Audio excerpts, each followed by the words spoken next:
¿Para qué y por qué denunciar un tratado que había sido consensuado por las 4 grandes potencias atlánticas y además por la Federación Rusa y por China? Y que además, de hecho, venía logrando lo que se había propuesto, es decir, que Irán accediera a que se le pudieran controlar sus propias instalaciones nucleares y así garantizar que no construyese armas de destrucción masiva. Cuando se plantean esta clase de preguntas, de inmediato se nota que hay algo que no cuaja en la lógica de la justificación norteamericana, porque si lo que se quería evitar era que Irán no construyera armas nucleares, entonces, ¿cuál sería la razón de romper un tratado que a partir de ahora podría abrirle a Irán el camino para construirlas? Es decir, el argumento político de base no cierra. Es obvio entonces que la retirada de Estados Unidos del acuerdo nuclear con Irán contuvo otros elementos que fueron cuidadosamente calibrados de antemano, de modo tal que esta medida, llamémosle extraña, parece contener motivaciones distintas que van a alentar seguramente las decisiones de Estados Unidos de aquí en adelante. Todo esto mucho más allá de las explicaciones simples que muchos analistas han ofrecido respecto a que la denuncia del tratado del 5+1 se debió o a la personalidad inestable del presidente Trump o a una cortina de humo para diluir sus problemas internos. No funcionan así las cosas. La decisión norteamericana es muy coherente con su afán de profundizar su vieja alianza con el Estado de Israel y con las monarquías petroleras del Golfo. Lo primero que se puede deducir de todo esto es que, aunque todavía esté en ciernes, Occidente apunta hacia una nueva escalada militar, o por lo menos hacia la amenaza de una escalada que no es lo mismo, ya no sobre Siria, sino sobre la totalidad del eje que se extiende desde el Líbano hasta Irán, con foco en este último país. Y que esta escalada se hará no solo en el plano militar, sino a través de la profundización de sanciones económicas y aún en la forma más cotidiana, en la habitual cobertura de los medios periodísticos convencionales respecto del supuesto sostén de Irán a organizaciones terroristas.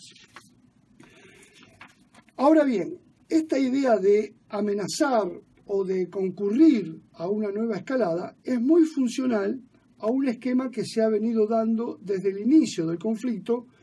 y cuya mayor utilidad simplemente es prolongar la guerra. Ya hemos hablado largo sobre esto y sobre la doctrina del caos permanente que subyace a la política estadounidense desde la invasión a Irak en 2003. Ahora bien, esta nueva prolongación de la guerra, no ya contra el yihadismo, sino entre las distintas potencias interventoras, cada una en su propia, si se me permite, subguerra, ha comenzado a rondar en las evaluaciones de los decisores sirios, rusos e iraníes, de acuerdo a sus respectivas miradas e intereses.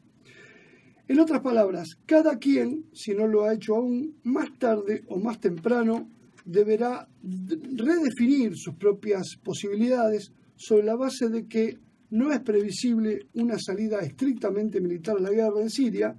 al menos no una que no termine involucrando a todos los actores de una forma franca y directa, lo cual implicaría un conflicto de superpotencia ya de alcance global. Precisamente la Federación Rusa fue la que ha dado quizás los primeros pasos en este sentido, con la idea de restar espacios a las intervenciones militares y, en consecuencia, buscar alguna alternativa de cierre político al conflicto. Algunos de los pasos políticos públicos de los rusos no han sido muy destacados por la prensa, pero han llamado la atención en estas últimas semanas. El primero que hay que destacar es el del enviado especial de Rusia para Siria, que se llama Alexander Lavrentiev. Este enviado acaba de hacer una declaración que es un fiel reflejo, creo, de esta maniobra que se viene gestando en estos últimos días. Yo diría casi en simultáneo a la ofensiva de Trump sobre Irán. Dijo Lavrentiev: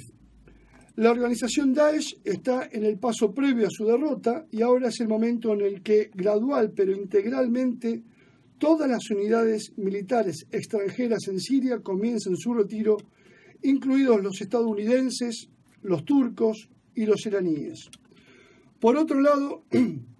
a excepción de nuestras dos bases que no tienen nada de especial, y a medida que la situación se estabilice, simplemente nos quedaremos cumpliendo con nuestros acuerdos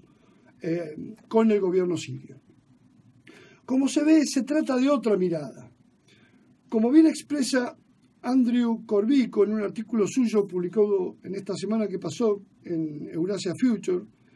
Rusia está aprovechando su posición militar y diplomática predominante en Siria, luego de la derrota de Daesh, para fortalecer el proceso de paz de Astana y entrar en asociaciones con todos los actores regionales, incluidos los no tradicionales como Turquía y como Israel. Si no insistimos en este punto novedoso, quizás no se entienda, más allá de que uno lo comparta o no, decisiones claves de estos últimos días que claramente tienden a crear un nuevo status quo en relación a la subguerra entre Irán e Israel. Como por ejemplo, la medida de no entregar por el momento los famosos misiles S-300 a Siria, la única arma capaz de detener los ataques aéreos de Israel. Y en este sentido la decisión vale por sí mismo, pero también es un mensaje a Irán para que evite escalar o dirigir sus armas hacia el Golán sirio ocupado. El simple hecho de la invitación al primer Netanyahu a Moscú para que participe de los festejos de la victoria de los aliados en la Segunda Guerra Mundial refuerza esta idea rusa de erigirse en una suerte de árbitro insoslayable a la hora de intentar desactivar una por una la participación de todos los ejércitos y milicias no sirias en esta guerra que ya lleva 7 años. Cualesquiera sean los resultados finales de este proceso, muy incierto aún, hay que decirlo, debe aceptarse que se trata de una tarea política enorme y riesgosa que implica nada menos que presionar, negociar un esquema de retirada de los interventores turcos en el norte, de contención para los interventores israelíes en el sur, pero también de garantías y de reconocimientos para los aliados iraníes y sus milicias. Y aun cuando todo esto avance, si es que logra avanzar, todavía quedará pendiente la tarea de aislar a los últimos interventores en el terreno.